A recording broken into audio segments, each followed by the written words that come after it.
Assalamualaikum warahmatullahi wabarakatuh. Waalaikumsalam.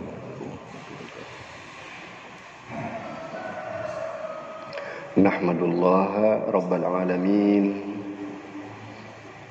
wa nusalli wa nusallimu ala nabiyil mab'usi rahmatan lil alamin wa ala alihi wa ashabihi wa man tabi'ahum bi ihsanin ila yaumiddin. Wa ba'du, hadirin hadirat jamaah salat subuh di Masjid Al-Irfan ini. Coba mensyukuri iman ini kita jadikan sebagai prioritas yang utama yang kita syukuri. Karena kalau iman ini sudah ada, maka kekurangan apapun dalam hidup ini itu tidak terasa. Tapi kalau mensyukuri iman ini tidak ada, waduh, belum masuk neraka udah tersiksa. Nah, itu. Loh, kenapa iman disyukuri? Ya karena memang kalau iman disyukuri itu ikhlas juga muncul. Kita paham seperti yang sudah kita pahami, Allahus Somad, berarti ya memang keberadaan kita ini sudah aturannya Allah, sudah ketentuannya Allah, harus terima itu. Nggak enak ada iman. Loh, kenapa ada iman tuh penting? Iya kan, dunia ini kan cobaan. Kesungguhannya nanti setelah dunia ini. Inna ja'alna ma'alal ardi zinatan laha linabluwahum ayyuhum ahsanu amala. Sungguh kami ciptakan apa yang ada di bumi ini, perhiasan pada bumi ini, untuk kami memuji kalian, menguji itu. Mana di antara ujian yang diberikan itu yang amalnya terbaik, kan begitu. Kalau sudah seperti itu, maka hidup dalam keadaan apapun tidak masalah. Mau punya nggak masalah. Bahkan terkadang punya itu kita harus hati-hati. Jangan-jangan akhlak kita lebih baik waktu kita tidak punya, nah, kan gitu ya. Kalau punya tuh malah akhlaknya jelek. Yang sering saya sindir, yang kadang-kadang orang geremeng. Dulu waktu miskin tuh sodakohnya 10%. Begitu kaya 1% aja enggak ada. Loh, kenapa? Ya waktu miskin dia 10.000 tuh sodakohnya 1.000. Begitu punya 1 juta itu keluarnya malah 5.000. Oh, karuan, lebih baik waktu memiliki uang 10.000 itu aja daripada punya 1 juta itu. Belum lagi nanti lebih dari itu. Ini yang kecil yang bisa kita prediksi itu secara pemikiran gitu ya. Lalu kemudian setelah sudah kita ini memahami sifat Allah As-Somad, kan gitu. Ini supaya hidup ini nikmat. Lalu kita sadar walam yakullahu kufuwan ahad. Iya sih, ketentuan Allah itu tidak akan sama dengan siapapun. Tidak bisa kita prediksi. Jangan-jangan begini ini lebih baik daripada yang begitu, kan gitu. Usaha ada. Nah, inilah untungnya sehingga hati kita ini mensyukuri iman tuh sesuatu yang luar biasa. Salawat salam tetap terlimpahkan kepada Nabi kita Muhammadin sallallahu alaihi wasallam. Yang ringan yang ingin saya sampaikan, kita kalau setelah azan itu kan ada doa yang luar biasa tuh ya. Mungkin karena kita hafal sejak kecil, sejak TK kita hafal, begitu TK-nya sudah malah nggak pernah dibaca, mungkin ya. Loh, kenapa nggak pernah dibaca? Ya karena nggak pernah dengar azan. Loh, kenapa nggak pernah dengar azan? Ya karena azannya itu hanya sekedar seruan, oh ini waktunya sholat, dirongoknya enggak. Kan gitu. Ada yang azan masih kegiatan. Loh, boleh, ya bukan soal boleh enggak bolehnya. Tapi akhlaknya kan itu. Loh, kenapa kok akhlaknya begini? Coba nanti kita lihat ke kita gimana ini gitu ya.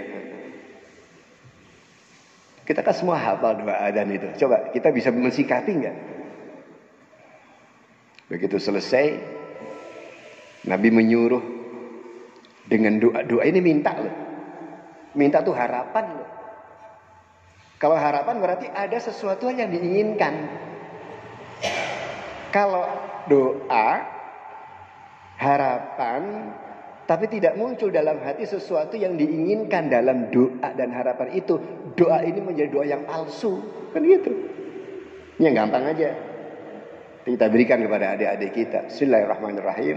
Atau doa itu kan Allahumma Rabba hadhihi da'wati tammati. Allahu Akbar, hebat ini. Ya Allah, Rabba, didahului oleh Rabba ini, pemilik, penyempurna, pengatur. Rabb ini pengatur apa? Pengaturnya seruan yang sempurna ini. Ingat, seruan yang sempurna. Berarti tidak ada seruan yang sempurna ini. Itu panggilan Allah itu melalui lisan manusia. Kalau sudah seruan yang sempurna, di mana kesempurnaannya? Nah, kan gitu. Ditambah lagi sebagai mudhof ilaih dari roba tadi, wassalatil qaimati, dan pemelihara solat yang didirikan, kan begitu.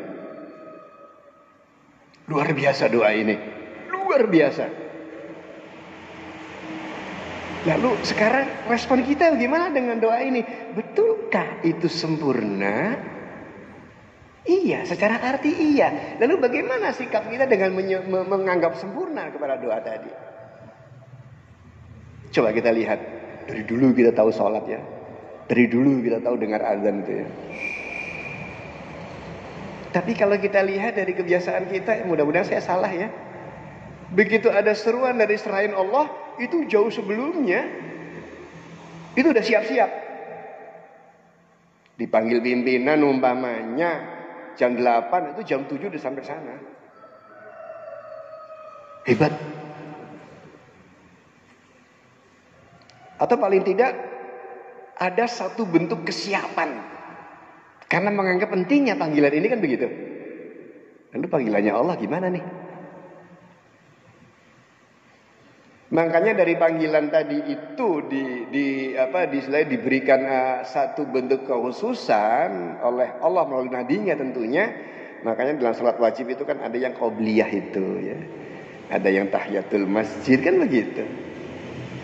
Berarti kalau orang itu melaksanakan qobliyah dan sebagainya, itu jelas seruan tadi itu akan menjadi seruan yang berarti, lalu doanya itu menjadi doa yang dipahami dan diharapkan keberadaannya.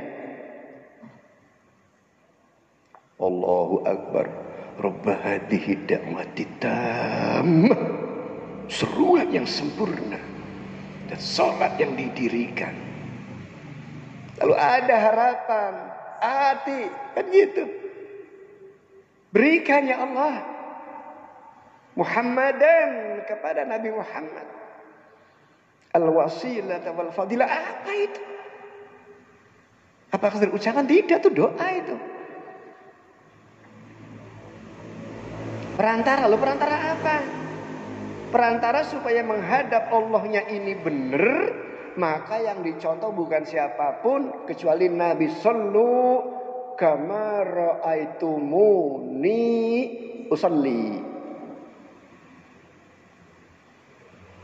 Sallu, salatlah kamu kama ra'aitum, seperti kalian semua melihat aku, ana usolli, akan gitu. Disatukan menjadi mu, terus ada ni yang nunnya itu dikasih ya.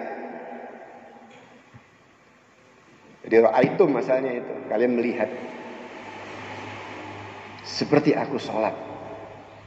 Dicari bagaimana itu. Kan gitu, wasilah. Wal fadilah, dan kemuliaan. Wab'athu. Nah ini doa lagi. Ya Allah, bangkitkan dia. Siapa nabi itu?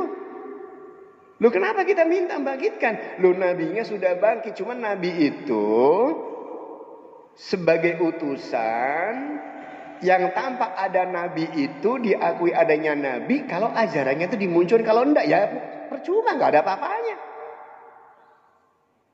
Ada orang iman dengan keberadaan Nabi Muhammad tapi ajaran enggak dipakai, percuma iman itu.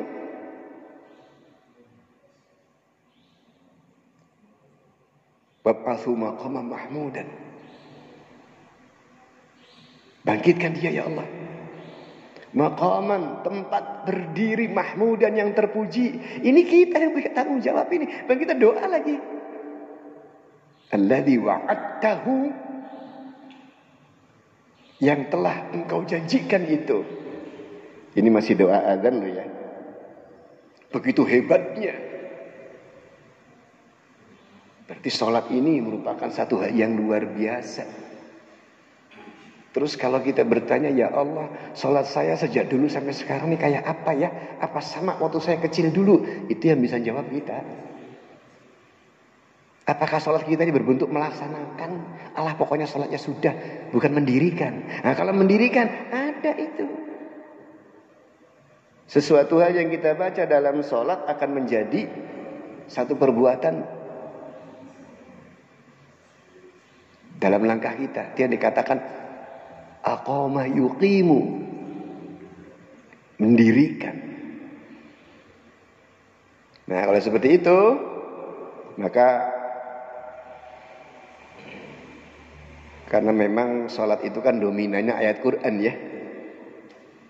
Makanya alangkah hebatnya kalau ada satu bentuk pertemuan, maaf loh ya, itu pengajian habis maghrib sampai isya kan gitu ya. Lalu ustadz yang akan membahas pengajian tadi itu dibaca dalam sholat maghrib. Lalu ada pengajian. Lalu kemudian setelah isya ini, mungkin ada surat lain yang dibaca lagi. Dipaskan, ya Allah tadi aku membahas ayat ini. Sudah sudah dibacakan di hadapan Allah. Supaya menjadi pelaksanaan kan begitu. Ini gampang sebetulnya. Ini masih yang awal-awal ini ya. Jadi nggak usah banyak-banyak yang saya sampaikan. Coba nanti kita lihat, sampaikan kepada keluarga kita, supaya nanti sholat ini semakin hari semakin ada nilainya. Syukur-syukur kalau ada ada kesinambungan, maksudnya ya sholat ayat yang kita baca itu juga yang kita jadikan dalam pengajian. Ini umpama saja, karena masjid ini intinya sholat.